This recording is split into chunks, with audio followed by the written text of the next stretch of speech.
Bom, então bora. Todo mundo vamos começar agora. Seguinte, nós vamos dar continuidade, certo, ao nosso conteúdo que era Roma Antiga, beleza? Alguém novamente aí, Kerlin, de novo, você clicou no verde aí, não pode, tá? Você clicou no verde aí que não pode, que você está compartilhando sua tela. Ok? Calma, tô te desejando. Pessoal, tem alguém que está com o microfone aí ligado, por favor, desliga para a gente poder começar, né? Vamos lá. Deixa eu ver se tem mais alguém com o microfone ligado. Não tá. Bora lá então começar. Bora. Seguinte, nós estávamos trabalhando na nossa última aula Roma Antiga, não é? Na verdade, na aula presencial a gente falou sobre esse processo inicial, eu expliquei a formação da República, só estou revendo coisas que a gente já viu, certo? Falei dessas estruturas políticas, foi onde nós paramos lá na última aula presencial.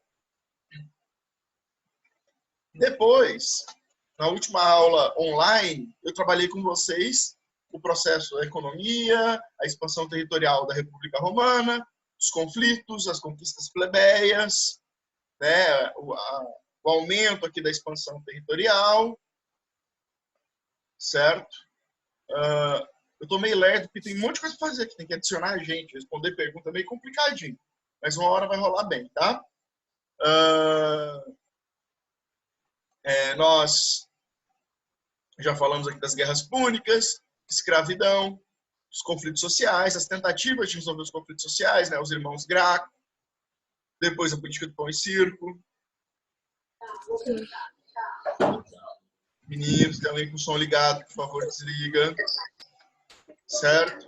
Falei dos triunviratos, o primeiro triunvirato, o segundo triunvirato, e nós paramos justamente, eu acho que eu abri o slide errado, deixa eu ver.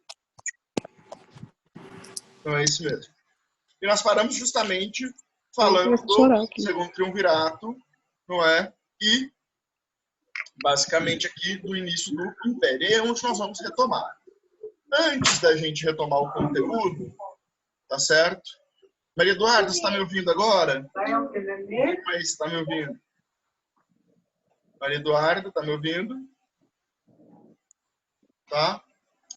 Meninos, a Genildo e o Gustavo, vou desativar o som de vocês. Por favor, desativem o som. Caimã também. Tá? Olha só, galera. Antes da gente começar, primeira coisa. Eu queria ver com vocês a possibilidade de vocês tirarem dúvidas, né? Eu acho que o mais importante nesse momento é vocês tirarem as dúvidas que estiverem, beleza? Qual que é a ideia? Se quiser perguntar oralmente, sinta-se à vontade, só que pede por aqui pelo chat que eu vou adicionando vocês, tá certo?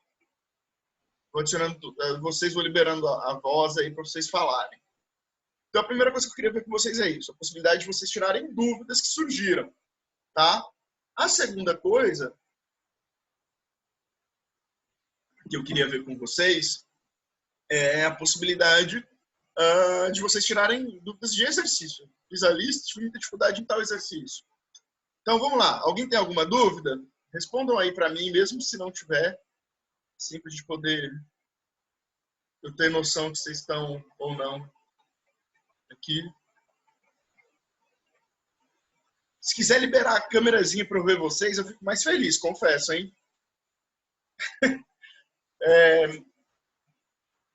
Pelo menos pareceu que eu dava aula pra gente, não os quadradinhos preto com o nome.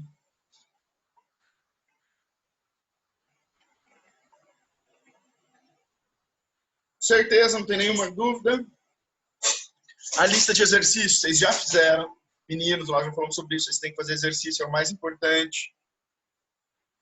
Não, tem vergonha não. Tá de boa, todo mundo já se viu ao vivo. O que tem de problema de se ver na câmera? Não tem nada não, Kerlin. Libera aí, vamos se ver, gente. Melhor.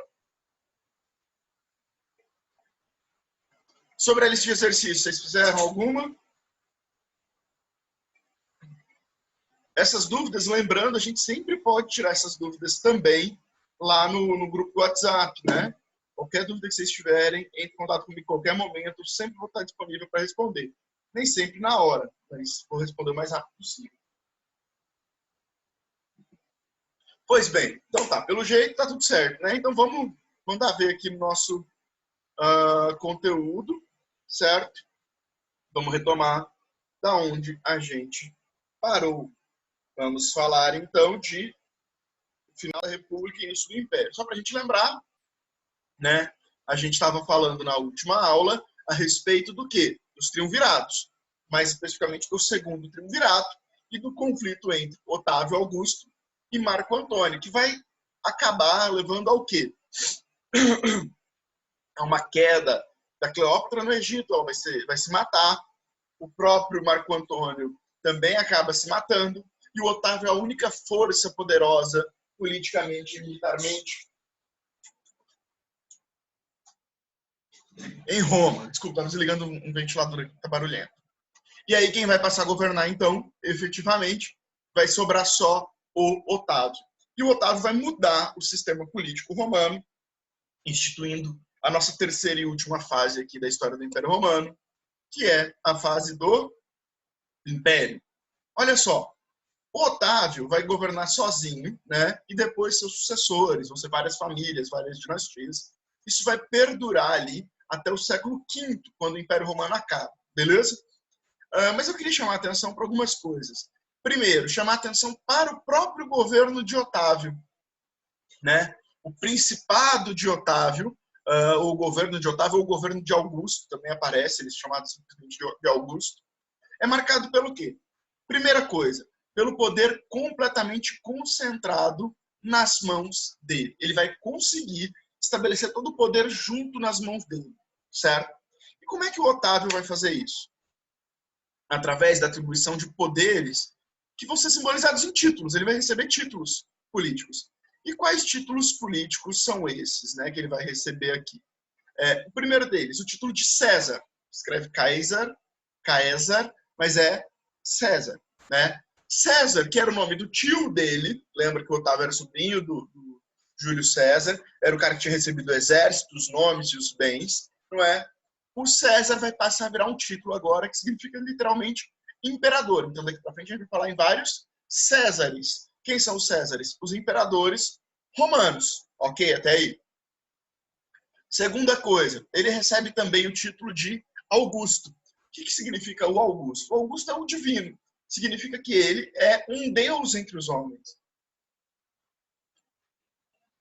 A partir do Império, sobretudo aqui do Otávio, os imperadores passam a ser entendidos como os divinos, os homens que são um deus entre os homens. Ele é considerado um deus. Perceba, por exemplo, um detalhe que parece uma bobeira, mas que deixa isso bastante claro, que é o fato daqui na escultura, ó, ele está de pé descalços. Pés descalços são características divinas na Grécia e também em Roma. Então ele é considerado, ó, entrou um gamer agora aqui entre nós, ele é considerado um ser divino, certo? Quando ele morria, então, ele passava, inclusive, por uma apoteose. O que isso significa? Ele era levado direto do mundo dos homens para o mundo dos deuses, certo? Terceira coisa, ele vai receber o título de Princeps. O que é o Princeps? Princeps é literalmente o primeiro cidadão. Vou apagar essa luz, está me cegando aqui. Mudou um pouco melhor aqui. Ele é o primeiro cidadão. O que isso quer dizer, né? Isso quer dizer que cidadão é quem participa do Senado e ele vai ser, então, a partir de agora, o líder do Senado. Então, ele vai ser também o líder total do Senado. Quarta característica, ele recebe o título de Imperator, que é o chefe supremo de todos os exércitos. Todos os generais são chefes dos seus exércitos, mas todos os generais são submissos ao Augusto. E, por fim, ele recebe também o título de Pontifex Maximus, ou seja, o que é o Pontifex Maximus? Ele é o supremo chefe religioso. Para o romano, existem basicamente três coisas que são muito importantes: política, guerra e religião. Perceba que o Otávio ele consegue controlar, a partir desses 5 títulos, essas coisas, né? Como César e Princeps, ele controla a política, como Augusto e Pontifex Maximus, ele controla a religião, e como Imperator, ele controla a guerra, o exército. Beleza? Olha só, meninos, didaticamente, Opa, não tá passando aqui, deixa eu ver se agora vai. Foi. Didaticamente, a gente divide o Império Romano em dois períodos. O Alto e o Baixo Império Romano, certo? Qual que é a diferença? Alto, tá tudo bem, tudo certinho, estável. Baixo, decadência, o Império está entrando em decadência aceleradíssima. Só um minuto que eu vou abrir uma janela aqui, que agora parou a chuva. Ver se refresca.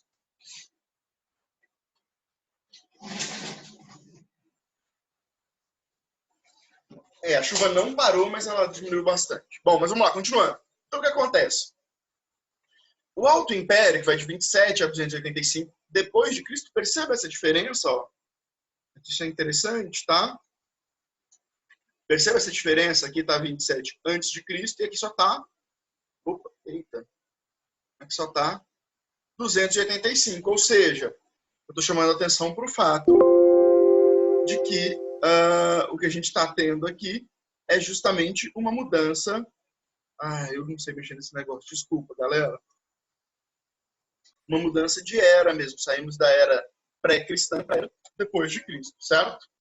Bom, então basicamente é isso. O Alto Império é o período de estabilidade, vai de 27 a.C., do início do governo do Otávio até 285, tá? Com a morte do imperador Marco Aurélio, ser substituído pelo seu filho Como, tá?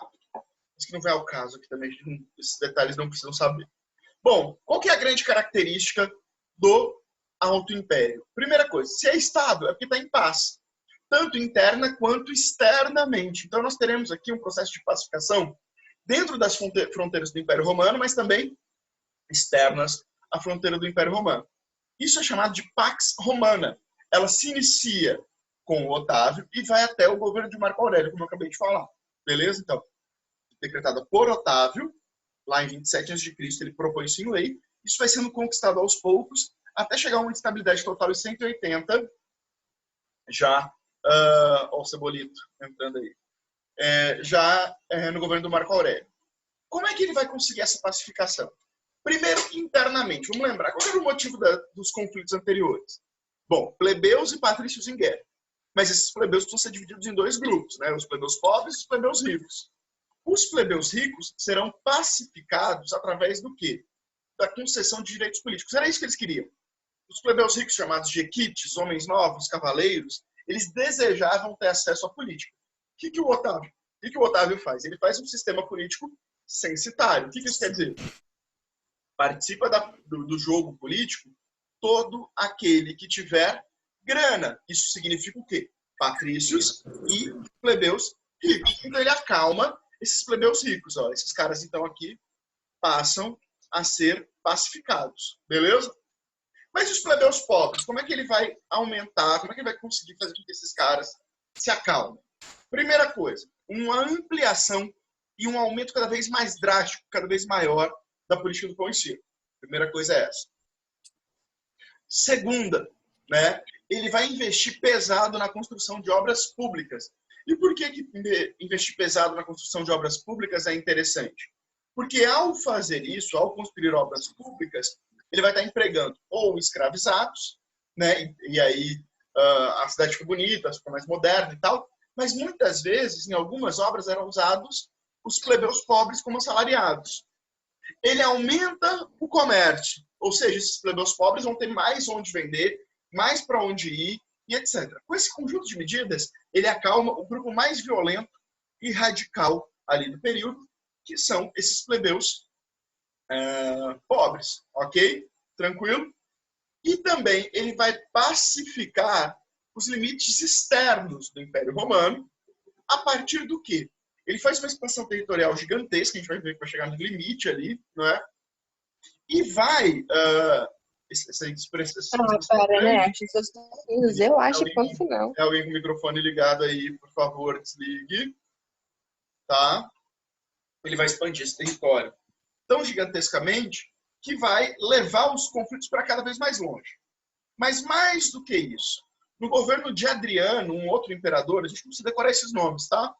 No governo de Adriano vão se construir muralhas em torno do império. E aí, cara, vai fortalecer esse limes, como era chamado, que é o limite romano, que é a fronteira do Império Romano. Então, colocando longe todo mundo que não era romano aqui. Beleza? Então, esse momento é um momento tranquilo de estabilidade, ok? Algumas características mais importantes aqui, já para a gente já ir terminando, isso é muito rápido essa parte do Alto Império. É que como o Império cresceu muito, controlou todo o Mare Nostrum. O que é o Mare Nostrum? Nós falamos na aula passada. Muito bem, isso mesmo. É o Mar Mediterrâneo, isso aqui, essa parte branquinha aqui no meio, né? Roma está aqui, ó, botinha da Itália, né? Essa parte branca aqui no meio é o Mar Mediterrâneo. Eles controlam tudo. E para incentivar o comércio e o transporte de tropas, inclusive, não é? Eles vão usar, vão criar um monte de estradas. Estradas essas que existem até hoje, por exemplo. A Via Ápia, a principal estrada romana, existe, está funcionando, está em pé até hoje, ok? Muitos homens começam a se tornar cidadão, vai ampliando ali no Alto Império o direito de cidadania, da participação política, desde que fosse livre, podia ser cidadão, inclusive, que é interessante, homens que não eram necessariamente romanos, homens das províncias, que eram as regiões dominadas por Roma, não é? E uma expansão gigantesca até o governo de Trajano. Trajano é o cara que faz a última guerra de expansão territorial romana, não é? Depois ele para. Então esses caras consolidam ali essa expansão gigantesca do próprio Império Romano.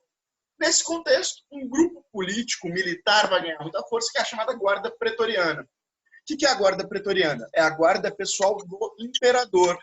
Eu vou mandar para vocês, depois que a aula aqui, eu vou postar. Na verdade, a gente vai gravar uma segunda aula, né? Nós vamos gravar 2 hoje. Então, assim que acabar, eu vou postar essas aulas para vocês na plataforma e eu vou postar um vídeo sobre Guarda Pretoriana. Vocês entram lá e assistam, beleza? Assistam esse vídeo. Tá certo? Então, bora, continuando.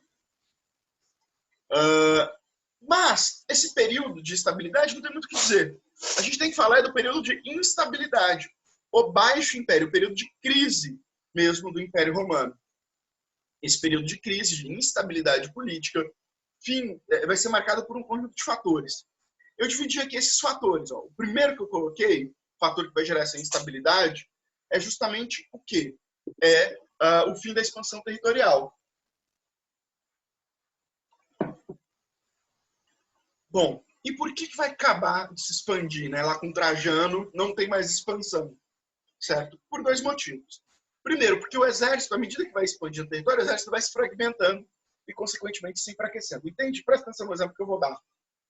Imagina o seguinte, eu conquistei essa região aqui, eu tenho lá 1000 soldados. Conquistei essa região, foi uma luta difícil, conquistei, beleza, 1000 soldados. Agora eu quero conquistar essa próxima, que está aqui. Como é que eu faço? Avanço sobre essa. Só que se eu avançar com os meus 1000 soldados sobre essa nova região, acaba que eu vou perder essa daqui de trás. Então eu faço o quê? Deixo 200 soldados aqui e avanço com 800, conquisto essa região. Beleza, agora eu quero conquistar essa. O que eu faço? Deixo mais 200 aqui, avanço nessa região. E à medida que isso vai se espalhando, lógico, vou dizer um número pequeno, né? Mas à medida que isso vai se espalhando, o império vai crescendo, o exército vai ficando fragmentado. Ou seja, ele se enfraquece com isso. Além disso, eles encontraram 2 fronteiras naturais.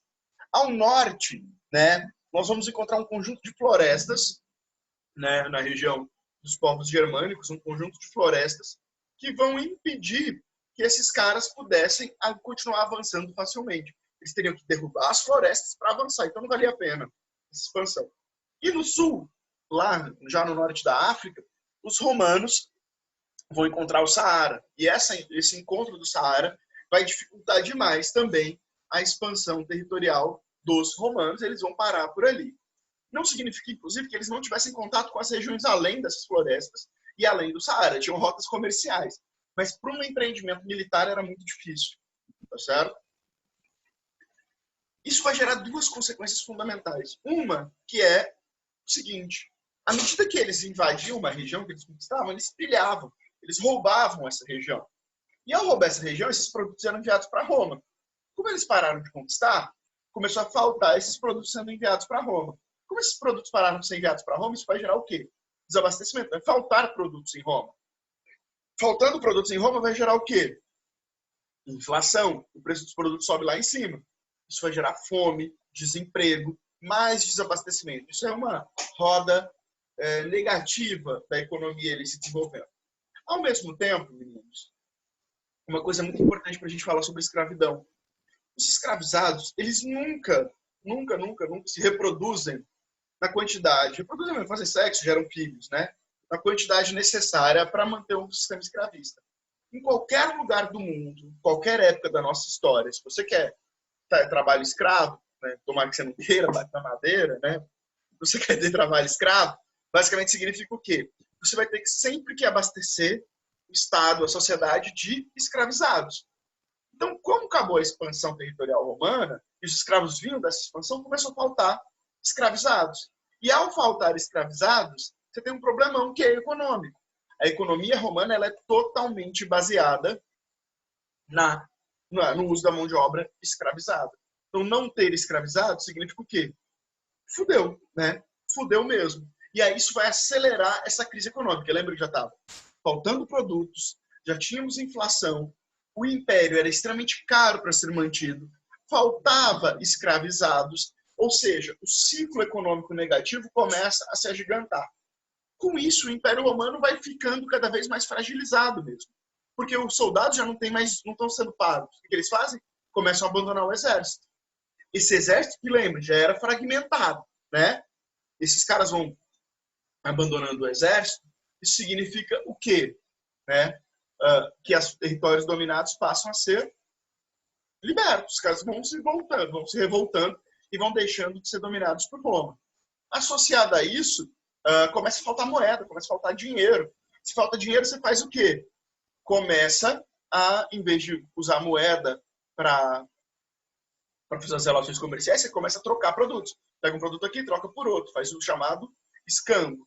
Isso é péssimo para o Estado. Por quê? Porque o Estado não consegue cobrar imposto sobre o escambo. Então, não tinha como também garantir essa questão. Beleza? Além disso, no momento de crise, as forças políticas começam a disputar o espaço. Vai fragilizar também politicamente o Império Romano. Então, a crise econômica fragiliza politicamente o Império Romano. Um dos imperadores, esses que vocês estão vendo aí, o Diocleciano, vai baixar uma lei imperial era chamada de édito. Nós vamos falar de outros éditos. Tá? Então, já fica sabendo disso. O Diocleciano vai baixar uma lei chamada de Édito Máximo, que vai levar ao quê? A um congelamento do preço, sobretudo do trigo, e o congelamento dos salários, ou seja, para evitar a inflação. Só que isso não adianta, porque as pessoas passam a vender de forma ilegal os produtos, ou simplesmente não vender. É melhor, já que o trigo não tem como eu ganhar lucro com ele, eu prefiro o trigo que eu plantei eu ficar para mim. E aí, uma outra tentativa importante também, baixada por Diocleciano, e essa é muito importante para o nosso próximo conteúdo, é que ele vai criar um negócio chamado de colonato. O que é o colonato? Meninos, entenda, o colonato nada mais é do que o seguinte. Olha, está faltando escravizado nas terras, nas fazendas, chamadas de vila, e lembram? Então, nas vilas, falta escravizado para trabalhar. Na urbis, na cidade, tem um monte de gente desempregada. Qual que é a sacada do Diocleciano? Vamos pegar esses desempregados daqui e levar para o campo para trabalhar lá. Então ele vai criar uma lei chamada de Lei do Colonato, em que esse homem que migrava da cidade e ia para o campo, ele podia trabalhar nas terras de um proprietário de terras. Continuava sendo livre, ele mantinha-se um homem livre, e ele ia trabalhar nessas terras de que forma? Ele ia trabalhar naquela terra, e quando a produção estivesse pronta, ele dava parte do que ele produziu para o dono da terra. Então, esse trabalhador livre ia para a terra e ele arrumava como sobreviver ali. Tinha onde morar, tinha o que comer, porque ele estava vivendo nessa terra. Plantava, produzia. E o dono da terra recebia parte dessa produção, ou mesmo uma jornada de trabalho. Essa lei vai se chamar Lei do Colonato. Vai ser muito importante lá na frente, quando a gente for estudar o feudalismo. Tá certo? Beleza até aí, meninos? Bom, outro problema da crise é também que eu disse para vocês que, nesse momento de crise econômica, as forças políticas começam a disputar aqui o espaço em Roma. E isso fica mais claro ainda, não é? Quando nós pensamos no espaço da questão militar. Depois eu vou mandar esse vídeo para vocês verem também. Esse é um videozinho que na aula eu passaria para vocês, tem 4 minutinhos, mas aqui para a gente não perder o tempo, eu vou eu mesmo aqui dar aula e passo esse vídeo para depois, tá? Põe lá na plataforma. O que acontece? nessa disputa, né, entre os diversos grupos ali do poder em Roma, os próprios militares vão começar a lutar entre si. Muitos soldados vão se rebelar contra militares, muitos vão abandonar o exército, e mais ainda, muitos generais vão lutar contra imperadores, vão tentar tomar o poder, e muitos vão conseguir. Só para vocês terem ideia, no século IV, em menos de 100 anos, nós teremos 27 imperadores. Vocês têm noção do que isso quer dizer? Quer dizer que um imperador, a cada mais ou menos 2 anos e meio, governava. Isso quer dizer o quê, no final das contas? Que a instabilidade militar e política era gigantesca. Sem contar nos problemas sociais. A cidade de Roma era uma cidade enorme, cheia de problemas sociais, banditismos, ganguismos, violência urbana, todo tipo de problema. Uma corrupção enorme, gigantesca, tá? Uma corrupção das mais alarmantes, beleza? Não, faltam 10 minutos, vamos acelerar aqui. E também uma fragilidade das fronteiras. Essa fragilidade das fronteiras, eu vou terminar o Império e a gente para, dá um tempinho, eu vou postando as coisas lá na plataforma e a gente volta daqui a pouco, tá bem? Então, vamos lá. Essas debilidades das fronteiras, elas vão... Pessoal, quem está com o microfone ligado, a Genilda está com o microfone ligado, por favor, obrigado. O que acontece? Calma. A Genilda, seu microfone está ligado. Valeu. Então, olha só, essas debilidades das fronteiras, elas vão facilitar, inclusive, o nosso momento final aqui, são as invasões germânicas. Mas vamos lá. Além disso, vai surgir uma religião que inicialmente era uma religião pequena, pouco importante, eu vou falar dela lá no final da aula, mas que vai se alastrar rapidamente entre as populações mais pobres e os escravizados romanos, e depois começa a crescer, que é a religião cristã. Essa religião, sobre o impacto dela dentro da crise do Império Romano, eu vou falar mais para frente. Então, só falar assim, ó, o Império Romano também está se cristianizando, e isso vai gerar cada vez mais conflitos entre boa parte da população e o próprio imperador, certo? E para terminar, nós teremos também as invasões germânicas. Primeiro, o que são germânicos? Germânicos são um conjunto de povos que viviam ali no norte do Império Romano, na atual Alemanha e regiões para cima, e que nunca foram dominados pelos romanos. Eles viviam em várias comunidades, várias tribos, não é?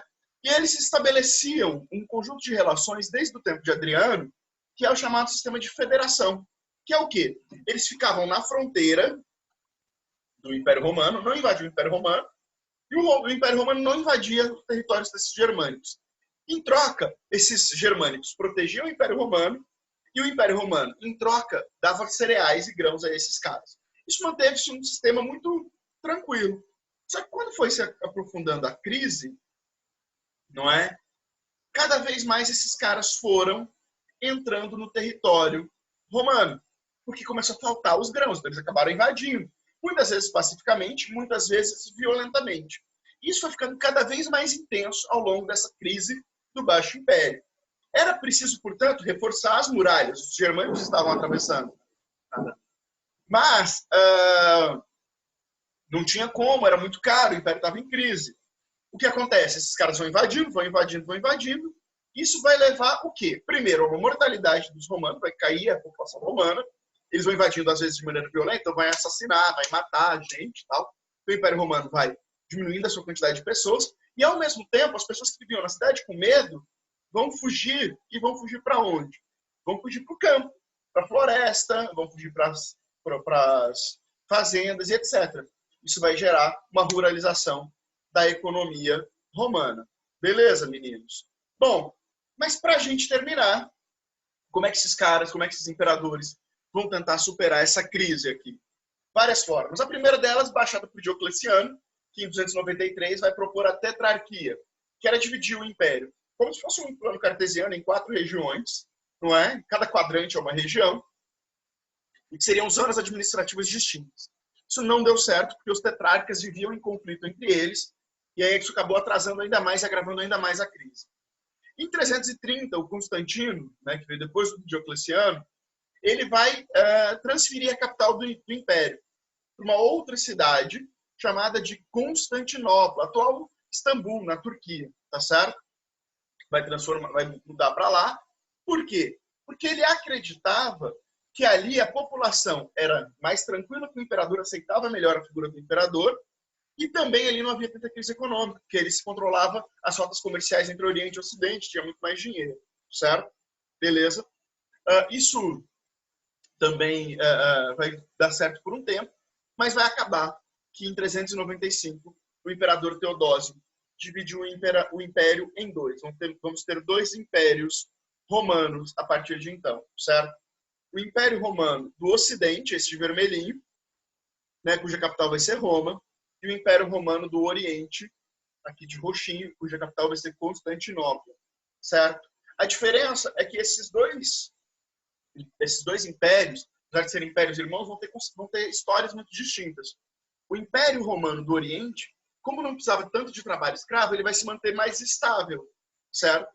Já o Império Romano do Ocidente, Roma, a Europa, vai sofrer constantes ataques germânicos, vários, invasões bárbaras, se usava essa expressão também, até que os Érulos vão acabar, liderados por um rei germânico chamado Odoacro, vão invadir o Império Romano, vão tomar Roma e vão finalizar a conquista de Roma, depondo o último imperador romano, que é o imperador chamado Rômulo Augusto. Lembra lá que o primeiro rei de Roma é Rômulo? Então começa com Rômulo, termina com Rômulo. O Rômulo Augusto aqui é deposto. Certo, meninos? Bom, e aí a gente acaba, eu volto daqui a pouco com o nosso próximo conteúdo. Falou, deixa eu interromper o compartilhamento aqui, parar a gravação. É nóis. Tem uma dúvida aqui rapidão, deixa eu ver se dá tempo. Professor, essa ruralização do Império Romano vai dar início à formação dos feudos? Mais ou menos. Ainda não, porque os feudos efetivamente vão se dar mais para frente. Tem um periodinho de história aí no meio.